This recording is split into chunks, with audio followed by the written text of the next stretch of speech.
दोस्तों, दिल को छू जाने वाली एक कहानी शुरू करते हैं। जेठानी बनी सौतन। कहानी को शुरू से अंत तक सुनना। प्रभा देवी के दो बेटे थे, जिसमें से बड़ा बेटा विनोद और छोटा बेटा मोहित था।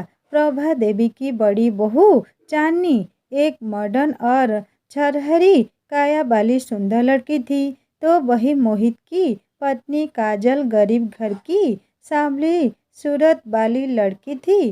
काजल अपने परिवार की जिम्मेदारियों को भली भांति निभाती थी, जबकि चांदनी का सारा ध्यान सिर्फ अपने मेकअप और फिगर को बनाने में ही रहता था। एक रोज काजल ने कहा, ये लीजिए मम्मी जी, आपकी मनपसंद अदरक लौंग और इलायची वाली चाय। प्रभा देवी ने कहा, छोटी बहू, तुम हम सभी की ज़रूरतों का कितना ख्याल रखती है। अरे जरा अपने शरीर को आराम भी दिया कर। सुबह पहली किरण के साथ उठती है और सारा दिन घर के काम काज ही निपटाती रहती है। अरे थोड़ा कष्ट अपनी जेठानी को भी उठाने दिया कर और उसे भी कुछ जिम्मेदारियां निभाने दिया कर। वैसे हैं कहाँ वो? काजल ने कहा, माँ जी, जेठानी जी तो अभी तो सो रही है और पूजा पाठ करने के बाद आपको चाय चाहिए होती है, इसीलिए मैंने ही बना दी। प्रभा देवी ने कहा, जन्मदिन की ढेरों मुबारकबाद छोटी बहू। अब आज के दिन तो इस घर गृहस्थी से छुट्टी ले और अपने पति के साथ कहीं बाहर घूमा। काजल ने कहा, शुक्रिया माँ जी। अपनी सास के पांव छूकर काजल खुश होकर अपने कमरे में चली जाती है। तभी प्रभा देवी भगवान का शुक्रिया अदा करते हुए कहते हैं, प्रभा देवी, हे भगवान, तेरा लाख लाख शुक्र है भगवान, जो तूने मेरी झोली में काजल नाम के इस हीरे को डाला है। तूने मेरे बुझे घर में चंदा का प्रकाश भेजा है छोटी बहू के रूप में, जिसकी रोशनी पूरे घर में फैली हुई है। बस मेरी यही दुआ है तुझसे कि इसके जीवन में कभी अंधेरा ना आए।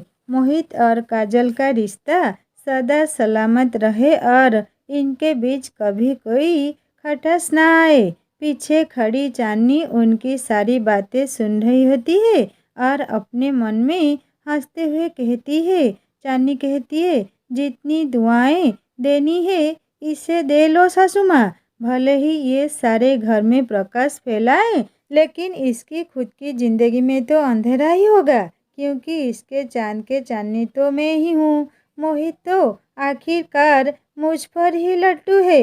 उधर काजल अपने कमरे में मोहित से कहती है। काजल बोलती है, मोहित, आप आज के दिन भी ऑफिस जा रहे हैं? मोहित कहता है, क्यों, आज क्या दिवाली है जो घर पर बैठकर पूजा करूं तुम्हारी, या तुमसे शाहरुख खान की तरह रोमांटिक बातें करूं? जस्ट लुक एट यू, काली तो तुम थी ही, अब तो तुम मोटी और भंडी भी हो गई हो। पता नहीं मेरी किस्मत खराब थी जो ऐसे बीबी मेरे पल्ले पड़ गई।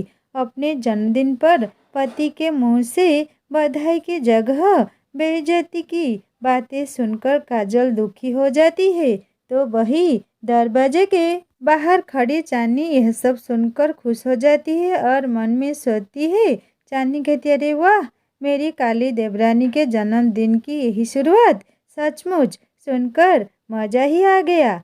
अब यही सही समय है आग में घी डालने का। चांदनी उनके कमरे में जाती है और कहती है। चांदनी कहती है, अरे क्या हुआ मेरे हैंडसम देवर जी, क्यों मेरी सावली सलोनी देवरानी पर भड़क रहे हो? मोहित ने कहा, जरा कुछ सीखो मेरी भाभी से। शादी के इतने वक्त बाद भी इन्होंने अपने फिगर को कितने अच्छे से मेंटेन करके रखा है। काजल ने कहा, मोहित, शायद आप भूल रहे हैं कि मैं एक बच्चे की माँ हूँ और माँ बनने के बाद एक औरत के शरीर में परिवर्तन आते हैं, उसकी त्वचा और शरीर में फर्क पड़ जाता है। मैं एक पत्नी होने के साथ साथ माँ भी हूँ, जबकि जेठानी जी अभी माँ के सुख से वंचित हैं। यह बात सुनकर चांदनी गुस्से में वहाँ से चली जाती है। मोहित भी बैग उठाकर ऑफिस के लिए निकलने लगता है। तभी उसका बेटा बंटी स्कूल के लिए तैयार होकर आता है और मोहित से कहता है, पापा आज मेरी स्कूल के वैन नहीं आई, क्या आप मुझे ऑफिस जाते हुए स्कूल ड्रॉप कर देंगे प्लीज पापा। मोहित ने कहता है, बस माँ की तरह बेटा भी मुझे बस परेशानी देने आता है, मुझसे ये सब चौंचलेबाजी नहीं होती, चल अब भाग यहाँ से। इसी तरह मोहित अपने बेटे को झिड़कते हुए वहां से चला जाता है। बंटी रोते हुए अपनी माँ से कहता है, माँ सभी के पापा उन्हें स्कूल छोड़ने जाते हैं, फिर मेरे पापा कभी मुझे छोड़ने क्यों नहीं जाते और वो हमेशा ही हम दोनों से गुस्से में क्यों बातें करते हैं। काजल ने कहा, नहीं बच्चा, पापा को ऑफिस के लिए देर हो रही थी ना, इसीलिए वो थोड़े गुस्से में थे, चलो मैं तुम्हें स्कूल ड्रॉप कर देती हूँ। ऐसे ही कुछ दिन बीत जाते हैं। एक रोज की बात है, जब काजल बाजार से सब्जी लेकर घर आ रही होती है तो वह चांदनी और मोहित को हाथों में हाथ डाले होटल से बाहर निकलते हुए देख लेती है।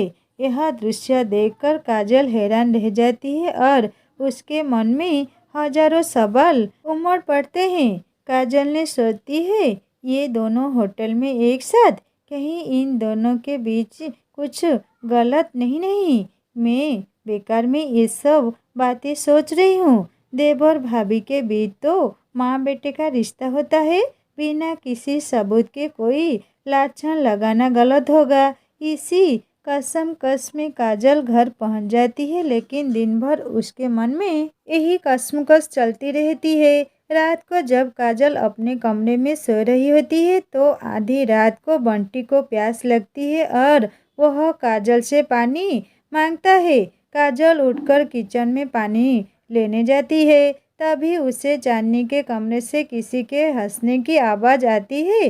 काजल जाती है और देखती है, अरे जेठ जी को तो आज नाइट शिफ्ट है, फिर ये जेठानी जी के कमरे से किसकी आवाज़ आ रही है।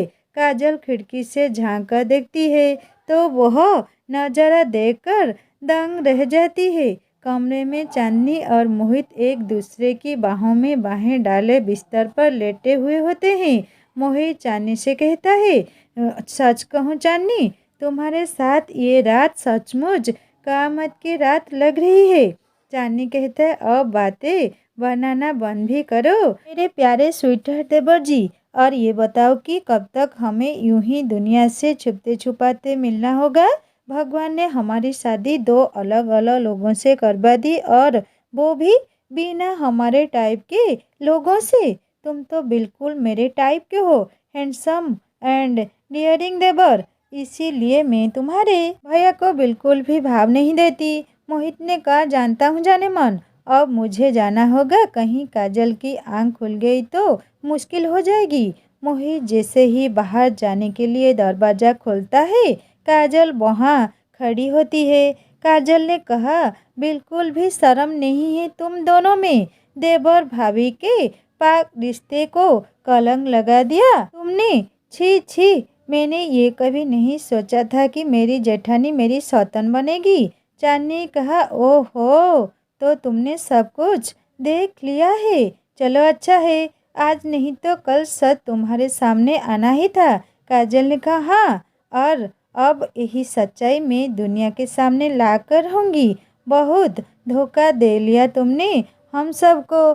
चांदनी ने कहा, खबरदार जो तुमने ऐसा कुछ सोचा भी, वरना तुम्हारे बंटी को इस दुनिया से रुखसत होने में देर नहीं लगेगी। काजल ने कहा, मोहित, ये औरत तुम्हारे सामने तुम्हारी बच्चे को जान से मारने की धमकी दे रही है और तुम चुपचाप तमाशा देख रहे हो। मोहित ने कहा, अरे कौन बच्चा, किसका बच्चा, तुम और बंटी तो बस मेरी एक भूल हो, तुम दोनों जियो या मरो, इससे मुझे कोई फर्क नहीं पड़ता, समझी। इस तरह उन दोनों की मिली धमकी से काजल अपने बच्चे को खोने से डर जाती है और वह अपना मुंह बंद रखकर सबको चुपचाप सहती रहती है। इसका नतीजा यह होता है कि देव और भाभी की हवस को सह मिल जाती है और अब वे एक दूसरे के साथ और ज़्यादा समय बिताते हैं। एक रोज़ बंटी अपनी माँ से पूछता है, माँ, आजकल आप इतनी उदास और खोई खोई क्यों रहती हो? पापा ने आपसे कुछ कहा क्या? काजल ने कहा, नहीं मेरे बच्चे, वो मेरी तबीयत ठीक नहीं है ना, इसीलिए। तू जा, बाहर जाकर खेल। बंटी बाहर खेलने चला जाता है। तभी काजल की सास उसके कमरे में आती है और उससे कहती है, क्या बात है बहू, तेरे और मोहित के बीच सब कुछ ठीक तो है ना? आज जो बात तुमसे बंटी ने पूछी वो मैं भी कई दिनों से पूछना चाह रही थी। आजकल तुम हर वक्त खोई खोई सी क्यों रहती हो? पता नहीं क्यों, लेकिन तेरा उदास चेहरा देखकर ऐसा लगता है कि जैसे कोई नौतन तुझे ढा रही हो। अगर ऐसा कुछ है तो एक बात हमेशा याद रखना, विश्वास से भरी पत्नी अगर चाहे तो यमराज से भी अपने पति के प्राण वापस ला सकती है। फिर एक औरत से क्या डरना? यह कहकर उसकी सांस बाहर से चली जाती है, लेकिन उसकी बातों ने मानो काजल में एक नई शक्ति भर दी थी। वह बिना देर किए अपने जेठ विनोद के पास जाती है और उसे सारी सच्चाई बता देती है।